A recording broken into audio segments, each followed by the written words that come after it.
Blessed New Year po sa inyong lahat. Kamusta po yung ating bagong taon? Okay. At ang bagong taon po ay nagbabago po talaga ang taon, no? Okay. So, our topic this morning is about the Christian life, no? Ang buhay ng Kristiyano. Okay? So, tayo po ba ay mga Kristiyano po, mga kapatid? Amen. Proud tayo na tayo ay Kristiyano sapagkat tayo po ay tagasunod ng ating Panginoon Jesucristo at tayo po ay iniligtas, no, ng ating Panginoon. Kaya mahalaga sa ating pong buhay na ito, malaman natin kung ano po ba talaga ang buhay ng isang Kristiyano, no? At nais ko pong i-share po sa inyo, biblically, ito po ang tungkol sa tinatawag na Christian life, no? The Christian life. Now, dito po sa aklat ng Romans, no? Basahin po natin. Okay? Aklat po ng, Acts, no? Chapter 11, verse 26. Basahin po natin, mga kapatid. Okay? Acts chapter 11, verse 26. And when he had found him, he brought him unto Antioch, and it came to pass that a whole year they assembled themselves with the church, and taught much people, and the disciples were called Christians first in Antioch. At nang siya'y kanyang nasumpungan, ay kanyang dinala siya sa Antioquia, at nangyari na sa buong isang taon, sila'y nakisama sa iglesia, at nagsipagturo sa maraming tao, at ang mga alagad ay pinasimulang tawaging mga Kristiyano sa Antioquia. So, ibig sabihin po, itong mga Kristiyano na tinatawag po ng ating Panginoon, sila po ay nakisama, no, sa church, no? Nasa loob po ng church, mga kapatid. At nasa loob ng church, sila po ay tinuruan, no? Ito pong tinuruan nila yung maraming tao, no? At pag sinabing maraming tao, higit po yan sa isa. Di ba? Maaring 3, 4, no? Pag sabing marami, higit po sa isa po yun, mga kapatid. No? At tingnan niyo po, ang sabi po dito, at ang mga alagad ay pinasimulang tawagin mga Kristiyano sa Antioquia. So, pag tayo pala ay alagad, tinatawag din po pala tayo na Kristiyano. Hindi porke tayo po ay Muslim. No? Halimbawa, isang tayo Muslim, sinasabi na pag Muslim ka daw, hindi ka Kristiyano.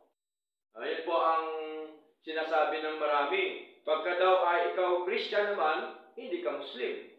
So sa Biblia, ang Kristiyano po ay alagad. No? Pag sabing alagad, tagasunod ng ating Panginoong Jesucristo. Okay? Pagka isang tao hindi sumusunod sa Diyos, pwede mo pa siya tawagin na alagad? Hindi, kasi hindi po siya sumunod. Tama? Okay? Pwede ba siyang tawagin na Kristiyano? Ang hindi sumunod sa Panginoon? Hindi rin. Kasi po, hindi siya tagasunod. Tama? Ibig sabihin, hindi porque ikaw ay hindi Muslim, Kristiyano ka na. No? Yan kasi ang sinasabi ng karamihan. Pagka ikaw ay hindi Muslim, ikaw ay Kristiyano. Sa banal na kasulatan, ang tunay na Kristiyano ay tagasunod ng ating Panginoong Jesucristo. Ano pong kanyang sinusunod? Of course, yung mga kautusan po ng ating Panginoong Diyos. Kaya nga po mahalaga yung word na Christian ng ating pong maintindihan at maunawaan po, mga kapatid, sa ating paglilingkod na ito. At tandaan po natin, ang tunay na Kristiyano, meron po yung paghubad. No? Ibig sabihin, paghubad, pagtanggal, pag-alis ng kanyang dating pamumuhay. sa harapan ng ating Panginoon, di po ba? Kailangan baguhin, alisin ang mga lumang bagay sa buhay po natin at ang mga bagong bagay ay siya nating isuot. Maging bago na tayo sa Lord. Tama po? Okay? Minsan nakakalungkot, no? Ang taon lang nagbabago. Di ba? Kaya maraming tao ngayon, ano ba ang New Year's resolution mo? Ako, magbago na ako. Di ba? Tingnan niyo po. Pero, pagka tinignan mo ang buhay, bukas makalawa, nandun na naman sa dati. Di ba? Ang nangyari pala, kaya pala nagbago din, kasi nagbago pala ng pwesto. Nagbago ng lugar. Nagbago ng ginagawa. No? Walang pagbabago sa buhay. Okay? Tandaan po natin mga kapatid, ang pastor, hindi niya kaya baguhin ang sarili niya. Amen? Ang pastor, hindi niya kaya baguhin ang mga kapatid. Sino ang nagbabago sa atin?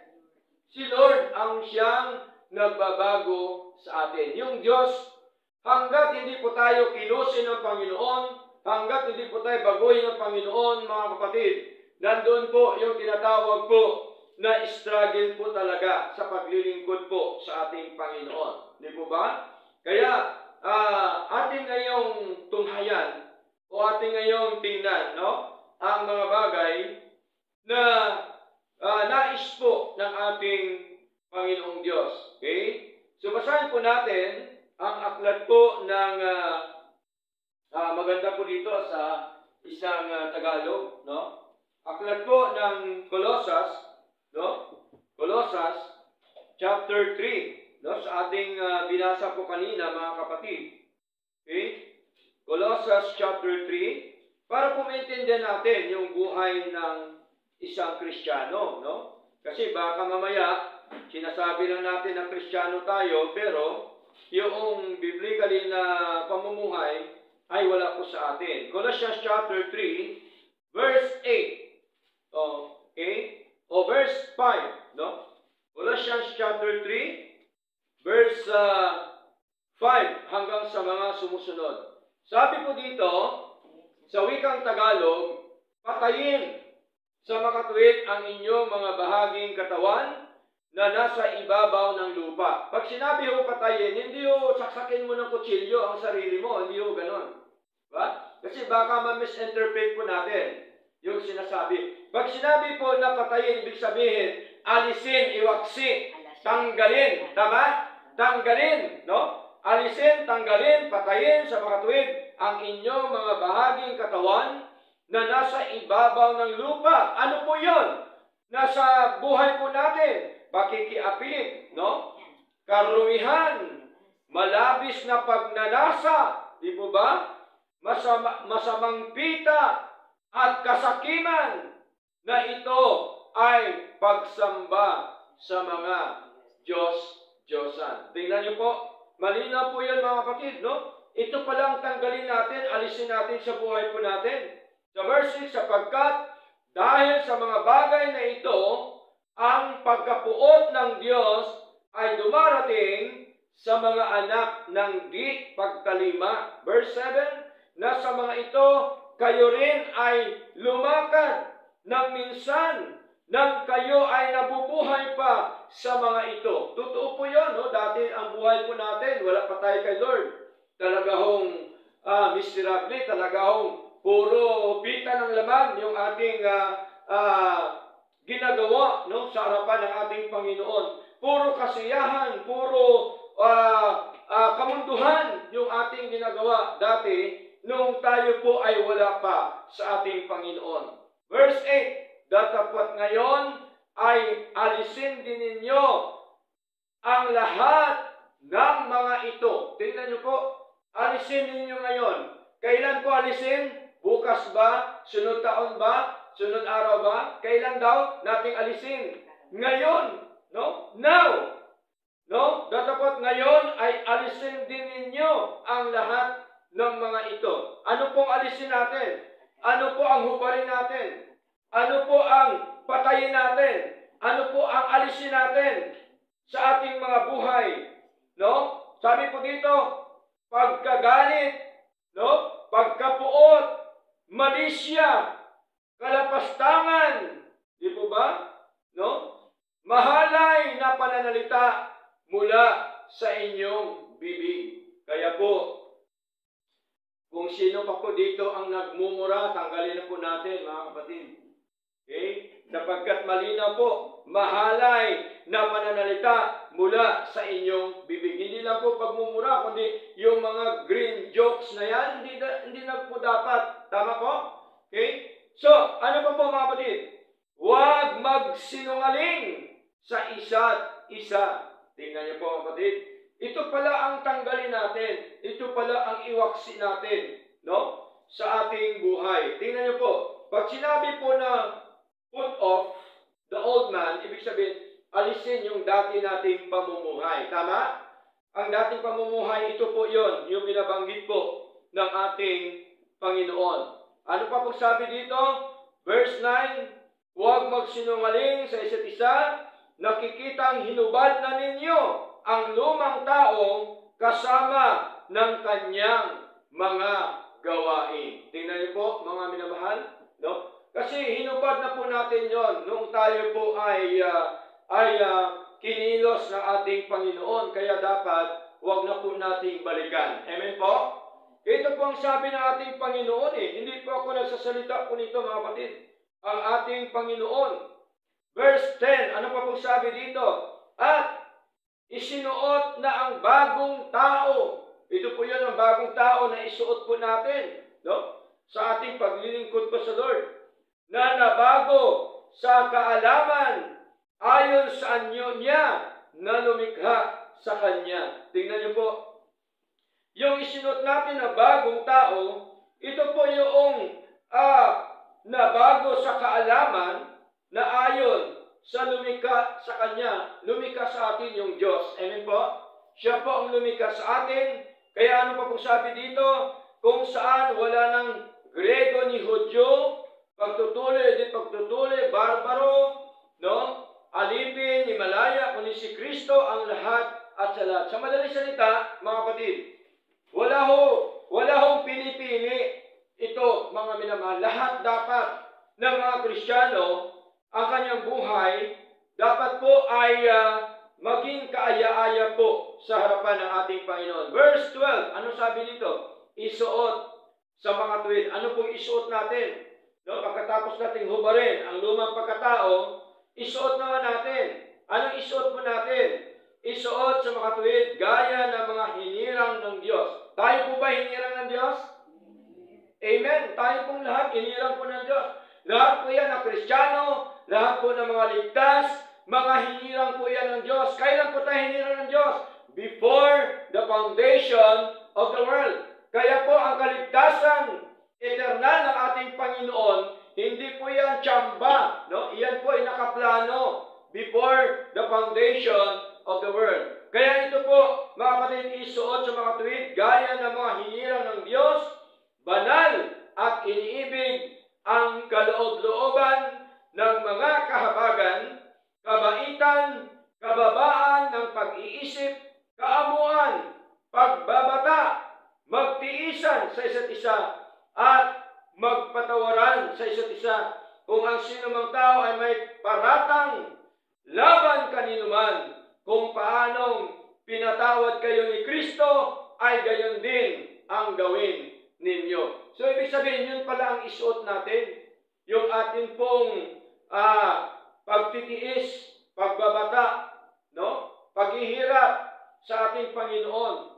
At meron tayo dapat kahabagan o kabaitan o kababaan ng pag-iisip po sa harapan ng ating Panginoon. Yun po ang gusto ng ating Panginoong Diyos, mga kapatid. Kaya po, nawa itong taon po ito ay magkaroon tayo ng tinatawag na angat ng antas ng ating pananampalataya po sa ating Panginoong Diyos, no? At ang sabi ko dito, mga kapatid, ituloy ho natin, at higit sa lahat ng mga bagay na ito ay isuot ang pag-ibig ng Diyos. Tingnan niyo po, ano pa ito isuot natin, mga kapatid?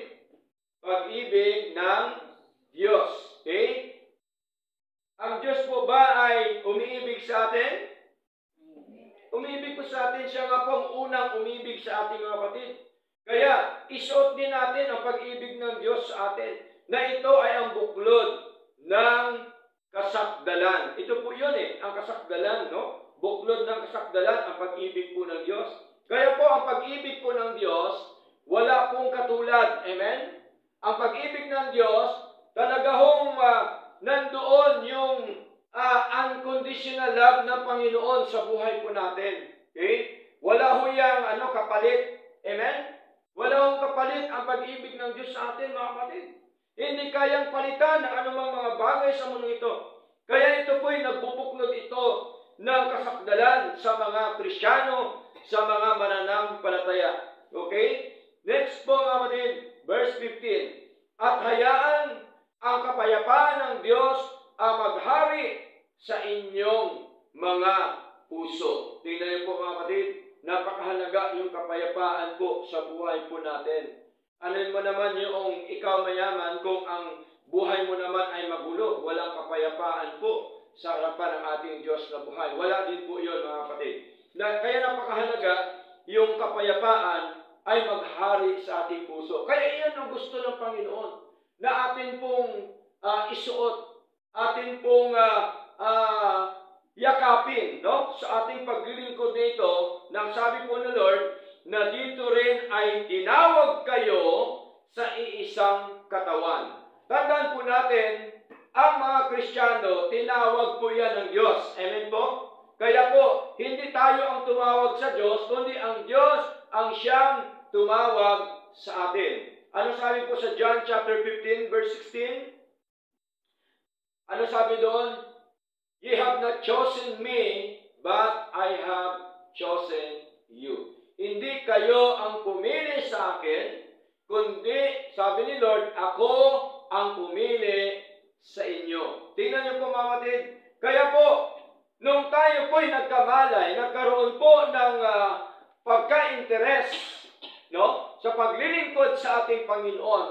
Nung tayo po'y nagkaroon ng willingness to serve God, to worship God, ibig sabihin po, tayo po ay pinili na po ng Diyos. Amen? Siya po ang unang pumili sa atin. Hindi po tayo, mga kapatid.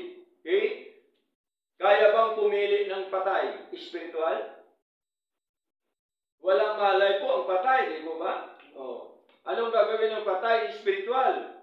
Di po ba? Kaya po, tinawag tayo sa kapangyarihan po ng ating Panginoon na tayo po ay sa iisang katawan ng ating Panginoon. Pag sinabing isang katawan, ibig sabihin, iisang church, tama? Ang katawan kasi na tinutukoy, katawan ng ating Panginoon, iyon po yung church Ang ulo ng church, walang iba kundi ang ating Panginoong Hesu Kristo. Kaya, ano pa po sabi dito? At kayo ay maging mapagpasalamat. So, yan din palang isuot natin na tayong lahat po maging mapagpasalamat. Di po ba ang ating paksaan nakarang Sunday tungkol po sa Thanksgiving, no? Pasasalamat po sa ating Panginoon. Kasi mahalaga po yan, mga kapatid, sa atin pong paglilingkod na ito. Ano pa po ang sabi dito, mga minamahal? Sa aklat po ng Ephesians chapter 4, no? Basahin po natin ang Ephesians chapter 4, mga kapatid. Okay? Sundan niyo po ako sa Biblia niyo, mga minamahal. At napakaganda pag meron tayong binabasa ng mga salita po ng Diyos. Okay?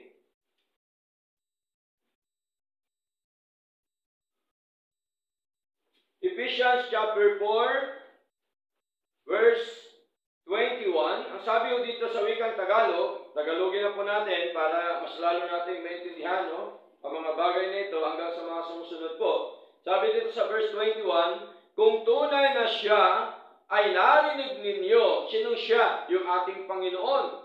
At naturuan na sa pamamagitan niya, gaya ng katotohanan na nakay Jesus. Tayo po ba ay nakarinig ng salita ng Diyos? May pandinig po ba tayo? Meron, amen? Di po ba? Ano po? Naturuan po ba tayo ng salita ng Diyos? Amen? Naturuan tayo ng salita ng Diyos na ang tinuturo ay ang katotohanan na nakay Jesus. Kaya po dapat ang tinuturo tungkol po of course, sa kung anong sinasabi po ng ating Panginoon, mga kapatid. Yun pong pinaka-importante na sabi po sa verse 22, na hubarin ninyo, no? Sa verse 22 na hubarin ninyo, put off, no? Patungkol sa dating pamumuhay ang lumang tao. So, kailangan po hubarin natin, tanggalan natin. Required po yan ng ating Panginoon. Okay?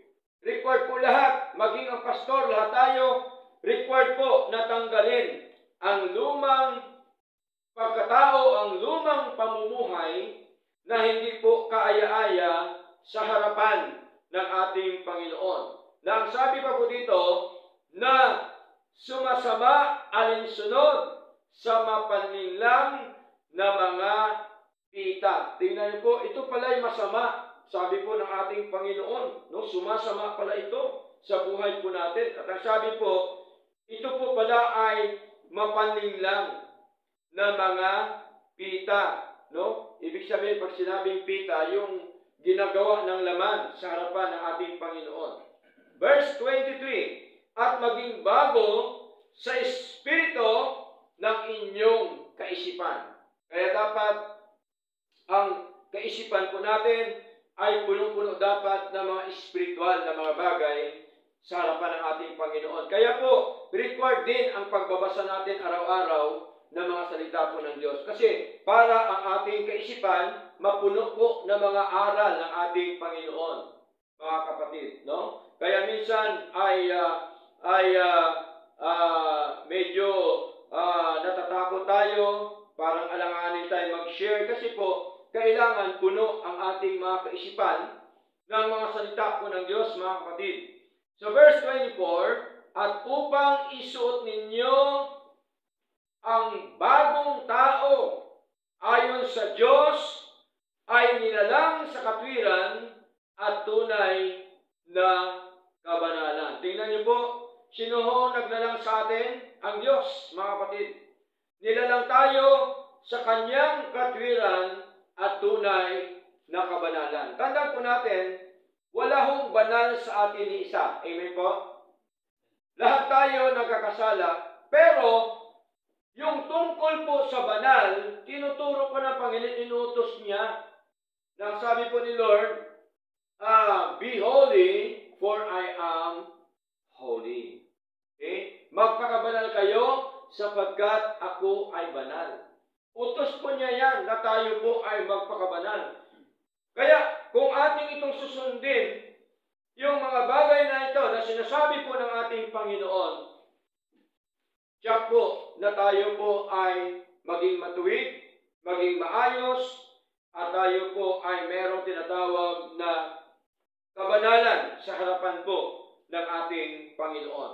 Okay? Now, verse 25, kaya nga, itakwil, no? Alisin natin, itakwil, tanggalin, ang alin? Ang kasinungalingan. Di po ba, ayaw ni Lord na ang kanyang anak o ang mga Kristiyano ay sinungaling, no? Sa totoo lang, wala naman tayo makukuha pag tayo nagsisinungaling. Amen po? Okay? Mas lalo pa nga po, mapapahamak ang buhay po natin kapag tayo po ay nagsisinungaling. Ano pa po sabi ito? Magsalita ang bawat tao ng katotohanan sa kanyang kapwa. Tingnan niyo po, utos po yan ni Lord na dapat tayo magsalita ng katotohanan sa ating kapwa. Kaya po, ang ating mga kinikwento, kailangan sure po tayo na yan ay napatunayan at nakita at narinig natin ang mga bagay na yon. Sapagkat tayo ay mga bahagi ng isa't isa. Verse 26, kayo ay magalit at huwag magkasala. So, tingnan niyo po mga kapatid, natural sa tao na nagagalit. Sino po bang tao hindi nagagalit? Wala naman, di ba? Lahat tayo nakaranas ng galon. Pero, ang sabi ni Lord, huwag magkasala. Tama ko? Huwag magkasala. Okay? Huwag hayaang lumubog ang araw sa inyong pagkapuot. Ibig sabihin, pag ikaw nagagalit, ihingin mo kagad ng tawad sa Lord. Amen po? Ihingin mo kagad ng tawad sa Panginoon sapagkat siya po ang Diyos na nagpapatawad po sa atin. Si Lord po ba nagpapatawad sa atin, sa ating mga kasalanan, mga kapatid? Nagpapatawad po siya. Hindi ho tao nagpapatawad. Hindi ho si pastor ang nagpapatawad po sa atin, yung Diyos. Amen po? Hindi po yung pare na magkumpisal ka para patawarin ka ng kasalanan mo sa harapan ng Panginoon. Hindi ho. Okay? Walang ibang mediator kundi ating Hesus Kristo between God and man. Tama po? Si Lord po ang siyang mediator po sa buhay po natin. Kaya po dito, sa 1 John, basahin po natin, chapter 1, tungkol po sa pagpapatawad po, no, ng ating Panginoon. 1 John chapter 1, verse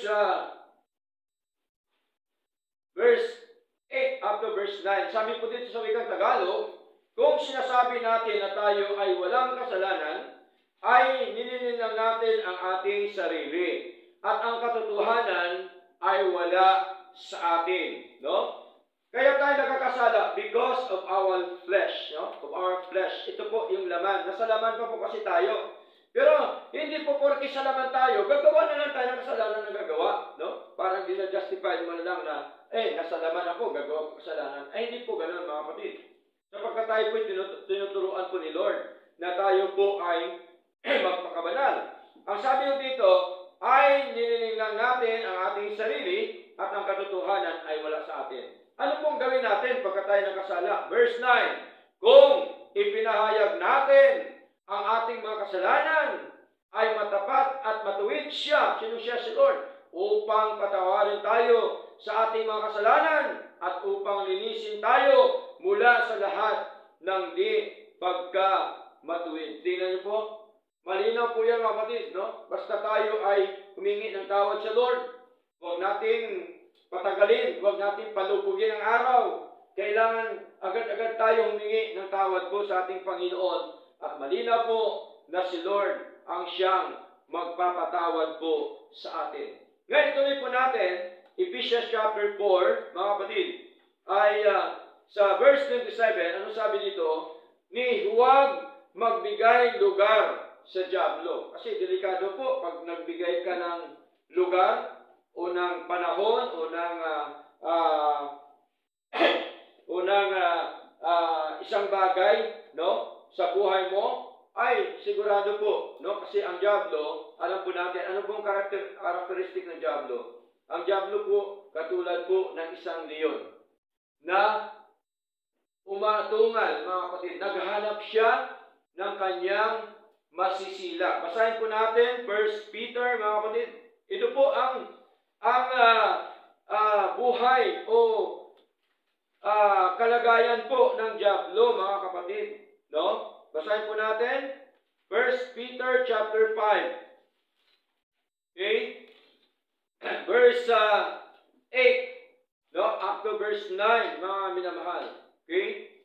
Sabi po dito, o 7 up to verse 9, hanggang sa mga sumusunod. Sabi po dito, ilaga ang lahat ng inyong kabalisahan sa Kanya. Sinong Kanya? Kay Lord. Sapagkat siya ay nagmamalasakit para sa inyo. Verse 8, maging mahinahon, maging mapagbantay, dahil ang inyong katunggali ang dyablo.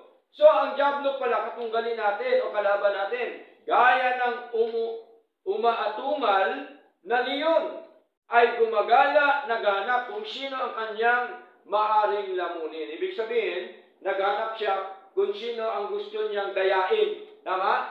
Dayain sa buhay na ito, mga kapatid. So, ano po sabi dito? Sa verse 9, na siya ay labanan ng matatag sa pananampalataya. So, pagka ba na-encounter natin yung dyablo, ano po ba ang turo ng Panginoon? Tatakbo ba tayo o entertainin ba natin? Hindi. Kundi ang sabi ni Lord, labanan ninyo, no? Na siya ay labanan ng matatag sa pananampalataya, nalalaman ang gayong mga paghihirap ay nagaganap sa inyo, mga kapatid, na nasa sanlibutan. So, napakahalaga na ang buhay ng isang Kristiyano ay dapat sumunod, sapagkat ang Kristiyano, ang ibig sabihin po, ay tagasunod ng ating Panginoong Hesus Kristo. Okay? Now, ituloy natin sa verse 28, hayaan siya na nagnakaw ay huwag nang magnakaw pa. Tingnan niyo po mga kapatid, no? Ibig sabihin, minsan lang po natin ginawa yon, dapat hindi na natin uulitin yung mga bagay na yon, mga kapatid, no? Kundi bagkos ay hayaan siyang magpagal na gumagawa sa kanyang mga kamay ng mabuting bagay upang siya ay may maibibigay sa kanya na nangangailangan. So, biblical talaga yung magtrabaho. Amen?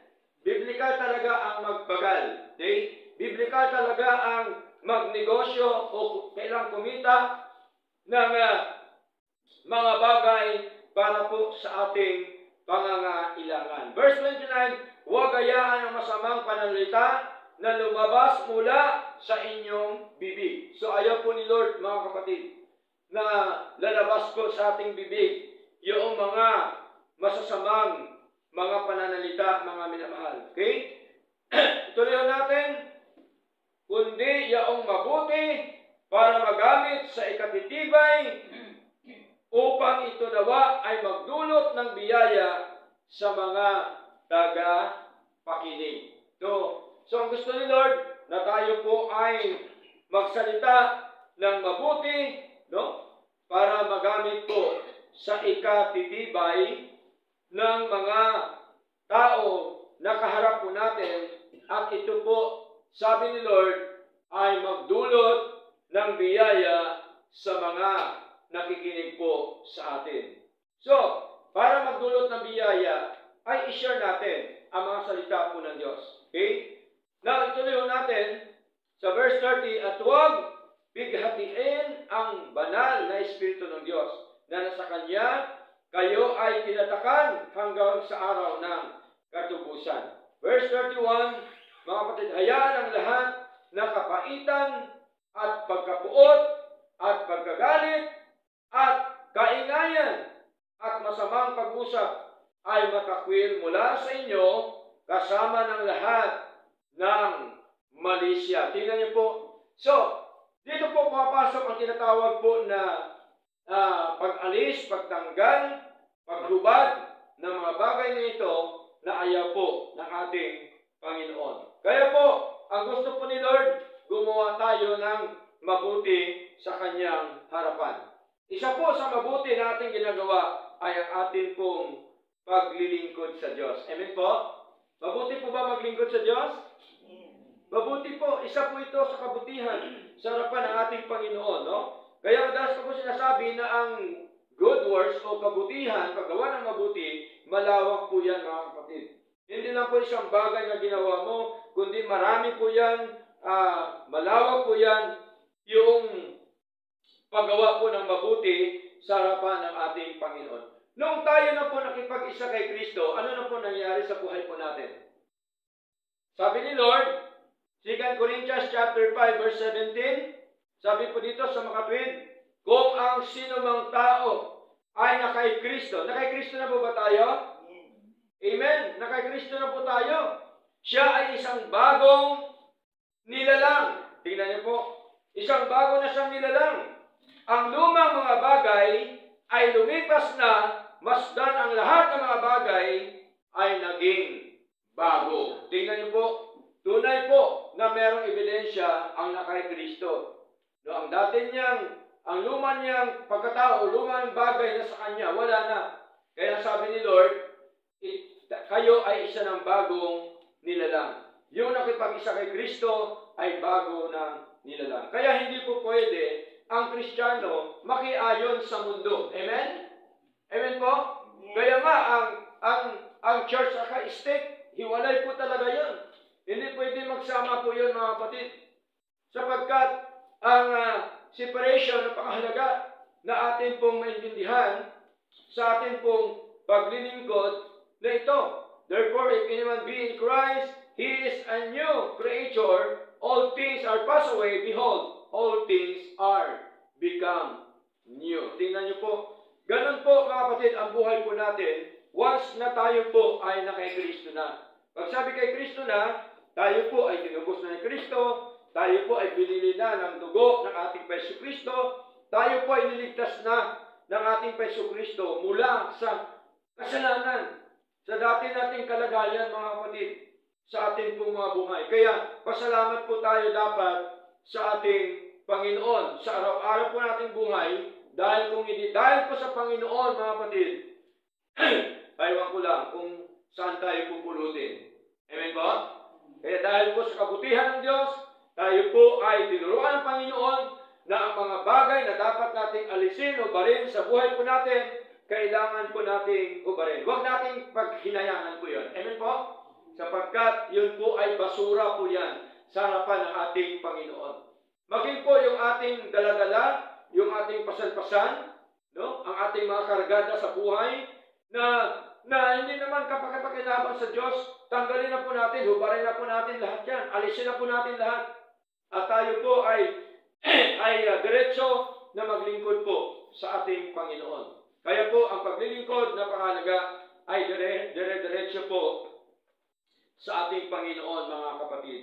Kaya ano pa po ang sabi dito tungkol po sa tinatawag na new creation or new creator, no? Ang nakipag-isa kay Kristo. Ephesians chapter 2, basahin po natin, mga kapatid, no? Meron po binabanggit po dito sa Ephesians chapter 2, verse 10, mga minamahal. Sabi po dito, Ephesians chapter 2, verse 10, for we are His workmanship, created in Christ Jesus unto good works, which God hath before ordained that we should walk in them. Tingnan niyo po, napakaganda, sapagkat tayo ay kanyang pagkagawa, no? Tayo ay kamanggagawa ng Diyos, no? Na nilalang kay Kristo, no? Kamanggagawa tayo ni Pablo, kamanggagawa tayo ng ating Diyos, at tayo po ay nilalang kay Kristo Jesus para sa mga mabubuting gawa. Tingnan niyo po. Kaya, yun po talaga ang nais po ng ating Panginoon, na tayo po ay gumawa ng mabuti sa harapan po ng ating Panginoon, na naihanda ng una ng Diyos upang tayo ay dapat lumakad sa mga ito. Tingnan niyo po, saan daw tayo dapat lumakad, mga kapatid? Sa mga mabubuting gawa sa harapan ng ating Panginoon. Tingnan niyo po, mga minamahal, kung gaano po kabuti ang Diyos sa buhay po natin, na siya po, mga minamahal, ay naglalang sa atin o nilikha tayo kay Kristo, na kung saan patungo po sa mabuting gawa, na ito po pala ay inihanda na ng Diyos nung una pa, sabi po ni Pablo, at ito po ang dapat nating lakaran sa atin pong paglilingkod na ito. Tandaan po natin, ang Diyos, lagi po niyang tinuturo yung good works. Amen po? Kahit kailan, hindi tayo tinuruan ni Lord na gumawa ng masama. Amen po? Meron po bang aral si Lord na gumawa tayo ng masama? Wala po siyang aral. Manapay, sinasabi niya na ang mga masama ay ating alisin. Di po ba? Ating patayin sa buhay po natin. Ating tanggalin sa buhay po natin. Kaya lahat po yan tinuturo ni Lord. Puro po yung kabutihan sa buhay po natin. Amen po? Kaya nakakalungkot minsan, ano? Pagka ikaw ay nangangaral tungkol sa kabutihan, marami pong against. Tama? Marami ang laban sa kabutihan. Di po ba? Dinadaw nila yung aral ng Diyos tungkol sa kabutihan. Okay? So marami po yan, mga kapatid, na imbes dalhin sila sa tama at totoong paglilingkod. Subalit, ini-ignore nila ang ating Panginoon at ang iba pa po ay nagagalit, mga kapatid. Pero anong sabi ni Pablo? Galatians chapter 4 verse 16, am I therefore become your enemy because I tell you the truth? Naranasan din po ni Pablo. Di po ba, mga kapatid? Siya din po ay nangaral ng katotohanan, no? At maraming tao nagagalit sa kanya dahil sa katotohanan. Even our Lord Jesus Christ, ano po nangyari nung nangaral natin Panginoon Kristo? Pinagbabato ang ating Panginoon. Kung ano-ano ang mga pinagsasabi sa ating Panginoon. Tingnan niyo po.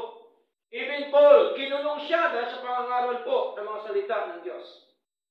Okay?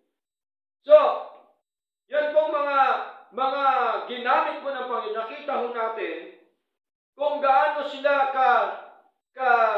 sigla, kung gaano sila katapang, kung gaano sila kadelikado sa pangangaral ng mga salita ng Diyos. Bakit? Kasi ang pinapangaral, puro kabutihan. Amen?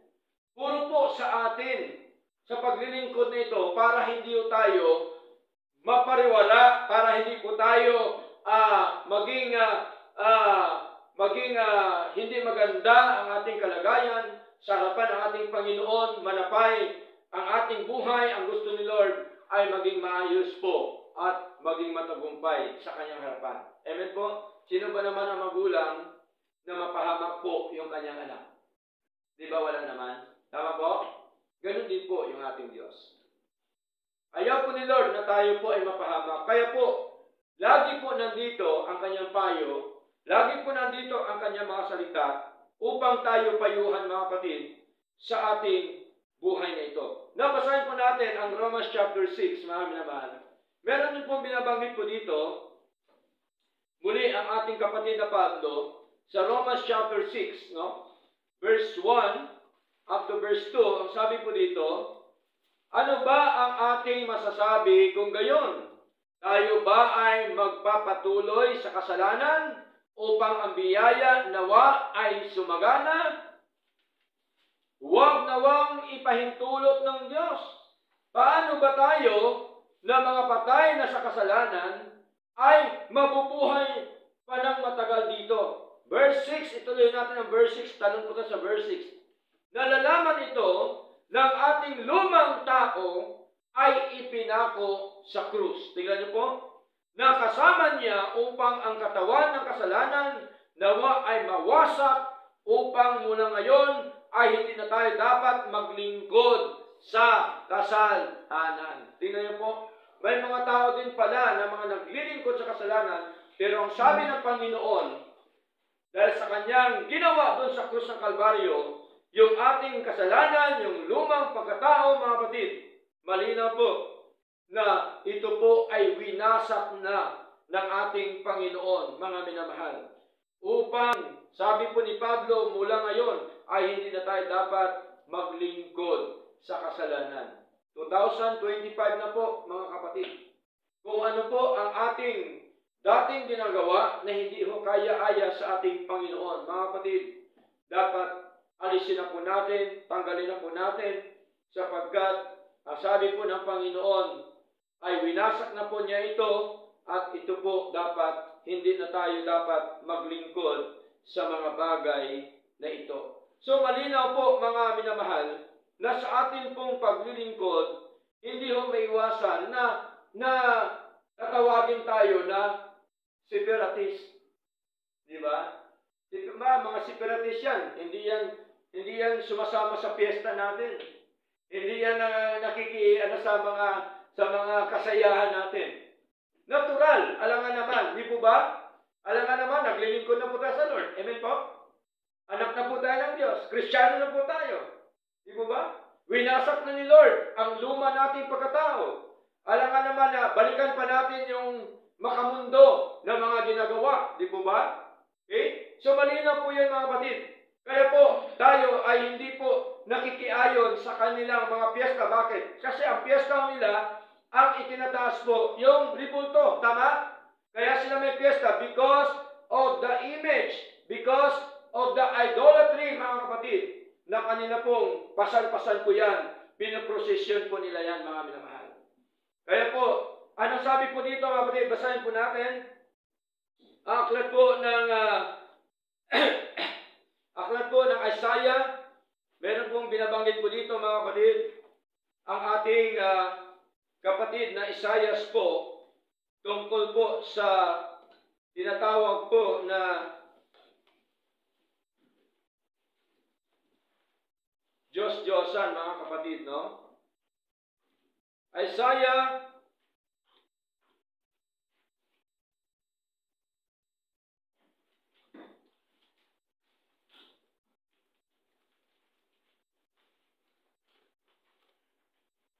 chapter 45.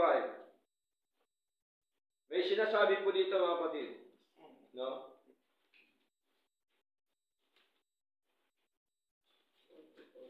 44, sorry po, 44.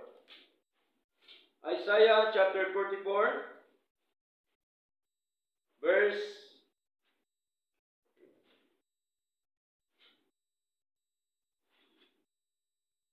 okay, hanapin po natin ha mga kapatid. Meron dito binabanggit ang ating Panginoon.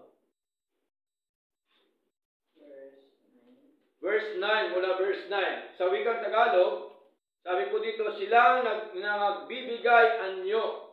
Sa larawang inanyoan ay walang kabuluhan silang lahat. At ang kanilang mga bagay na kinaluluguran ay hindi pakinabangan. At ang kanilang sarili mga saksi ay hindi nakakita, nakakalaman upang sila'y mga pahiya. Verse 10. Sino ang nag-anyo sa isang Diyos o bumubo ng larawang inanyuan na di kapakinabangan sa anuman? Verse 11. Narito, lahat niyang kasama ay mga papahiya. Tingnan niyo po. At ang mga manggagawa ay sa mga tao, mapisan sila, magsitayo sila, sila ay nangangatakot, sila ay nangahinayang magkakasama. Tingnan niyo po. Ang panday bakal ay gumagawa ng palakol at gumagawa ng bagay inanyuan ayon sa pagitan ng mga pamukpok at ginagawa yaon ang kanyang malakas na bisig. Oo, siya ay gutom at ang kanyang lakas ay nawawala. Siya ay hindi umiinom ng tubig at patat. Ituloy po natin. Nag-uunat ang anluwagi ng isang bising panukat, kanyang tinatandaan ang lapis, kanyang inanyuan sa magitan ng mga katang, at kanyang tinatandaan ng mga kumpas, at inanyuan ng ayon sa anyo ng tao, ayon sa kagandahan ng tao, upang tumahan sa bahay. Tingnan niyo po ha, ito pong ginagawa nila ngayon.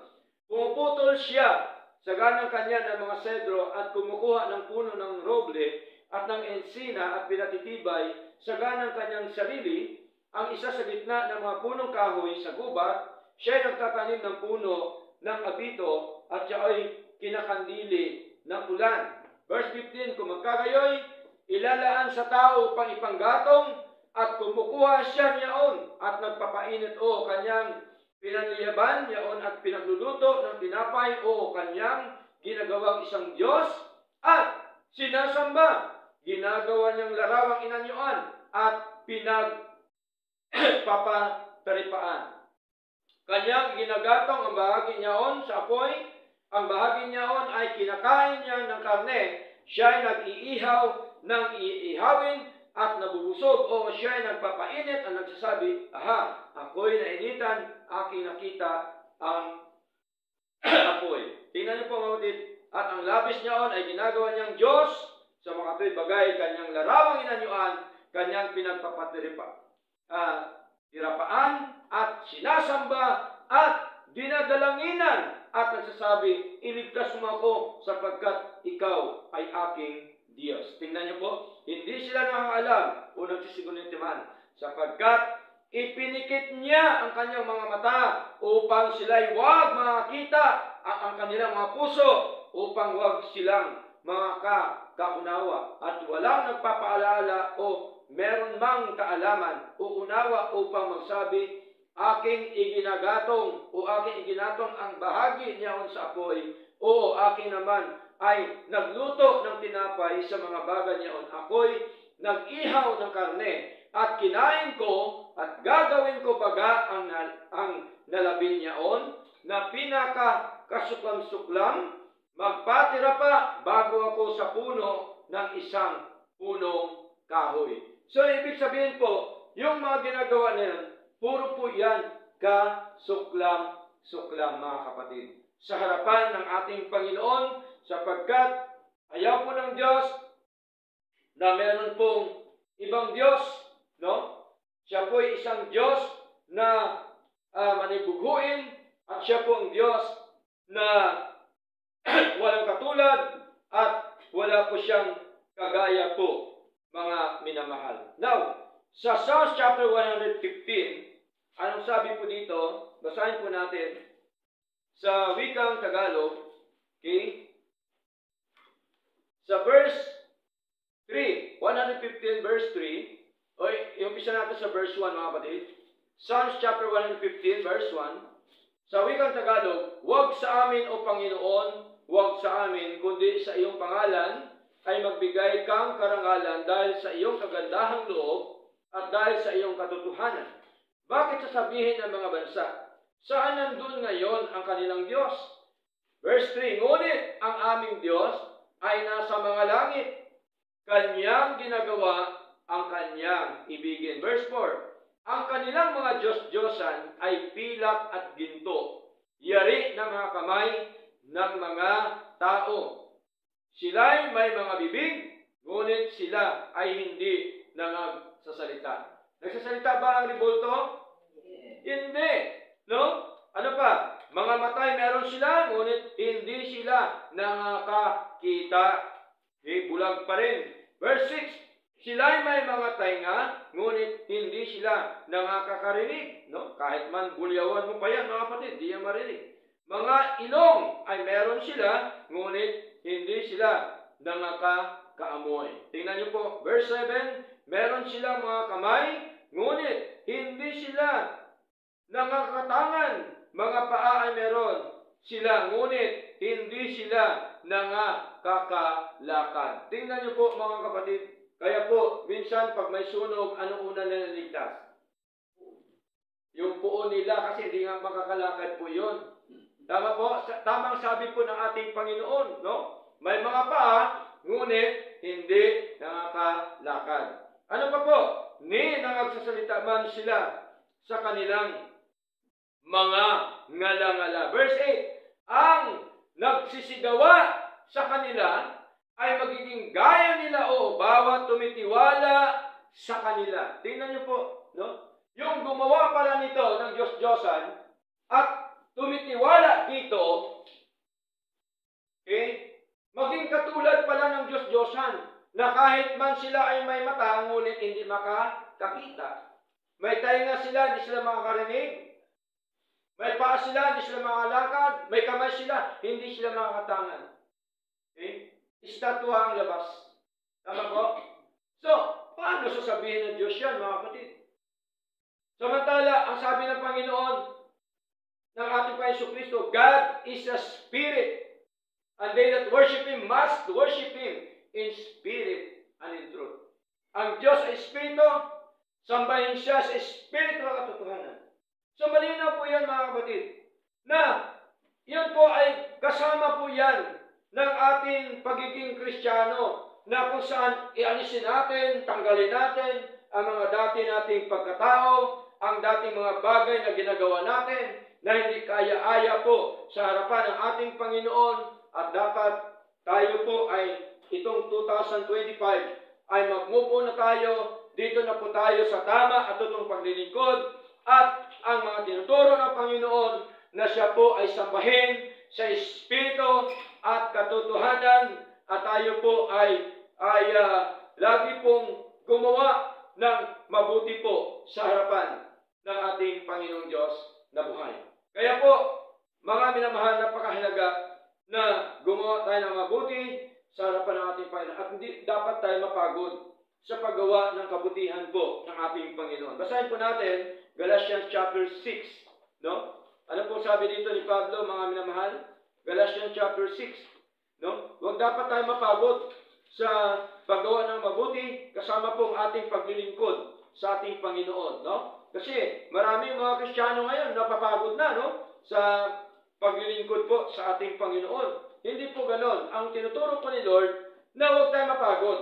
Ito natin dito sa, ubasahin po natin dito sa Galatians chapter 6 verse 9. Sabi dito sa wikang Banyaga, and let us not be weary in well-doing, for in due season we shall reap if we faint not. No? At huwag tayong mahapo, no? O mapagod sa paggawa ng mabuti, sapagkat sa takdang kapanahunan ay mag-aani tayo kung hindi tayo manghihina. Tingnan niyo po, may anihin pala tayo kung hindi tayo manghihina, mga kapatid.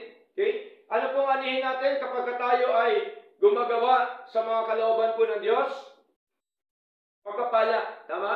Yun pong aanihin po natin sa harapan ng ating Panginoon. Sa verse 10, ano sabi? and we have therefore opportunity, let us do good unto all men, especially unto them who are of the household of faith. Tingnan niyo po, habang tayo ay may pagkakataon sa mga tuwid ay gumawa tayo ng mabuti sa lahat ng tao, lalo na sa kanila na mula sa sangbahayan ng pananampalataya. So napakahalaga po yung gumawa tayo ng mabuti, hindi lamang po sa labas sa mga tao, maging po sa ating kapwa mananampalataya, mga kapatid. Okay? So, ibig sabihin po ay ang paggawa natin ng mabuti, mga minamahal, ay hindi po nakakatisod. Amen po?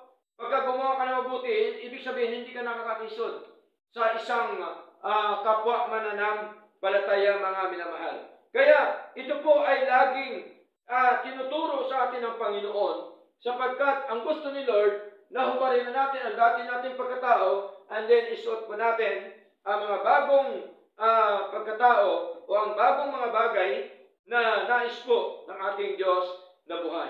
Now, panghuli po, 2 Thessalonians, mga kapatid, chapter 3, verse 13, no? Basahin po natin, 2 Thessalonians, chapter 3. Okay? Verse 13. Sabi po dito sa wikang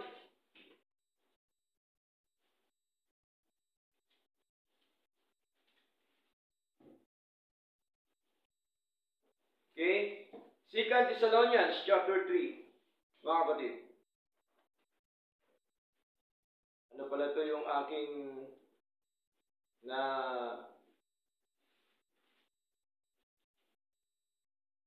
nabasa, nakita. 2 Timothy pala ito. 2 Thessalonians chapter 3. Verse 13. Sabi dito, but ye, brethren, be not weary in well-doing. Tingnan niyo po, datapot kayo, mga kapatid, ay huwag mapagod sa paggawa ng mabuti. Pag sinabing paggawa ng mabuti, kasama po ito ang ating paglilingkod po sa Lord. Amen po? Kasama po ating pagbabasa, kasama ang ating pananalangin, kasama po yung ating pagdalo sa gawain po ng Diyos, kasama po yung ating antas ng ating pananampalataya. Lahat po yan ay kabutihan po yan sa harapan po ng ating Panginoon, at hindi lamang po na para sabihin na ikay mabuti, magbigay lamang ng regalo o magbigay ng anumang mga bagay sa kapwa. Tama po yun, maganda po yun, pero hindi lamang po yun ang klaseng kabutihan. Marami pong klaseng kabutihan na dapat po natin gawin sa ating pong paglilingkod po sa ating Panginoong Diyos na buhay. Kaya po, mga kapatid, nawa, ito pong taon na ito, 2025, ay nahubad na natin ang ating dating pagkatao, no? At dapat maging matyaga tayo, maging masipag tayo, at higit sa lahat, dapat on time po tayo sa pagsamba sa ating Panginoon. Amen po? Dapat maaga tayo kasi ayaw ni Lord na yung dati natin ginagawa hanggang ngayon ay dadalhin pa rin natin itong 2025. Kaya po, mga minamahal, paalala po yan ni Lord sa atin na patuloy po tayo maging masigasig, maging masigla, at patuloy natin ibigay ang ating best para po sa ating Panginoon. Purihin po ang Diyos at sa Kanya ang lahat ng karangalan at kalatian sa ating mga buhay. Maraming salamat po at tayong lahat po tumayo.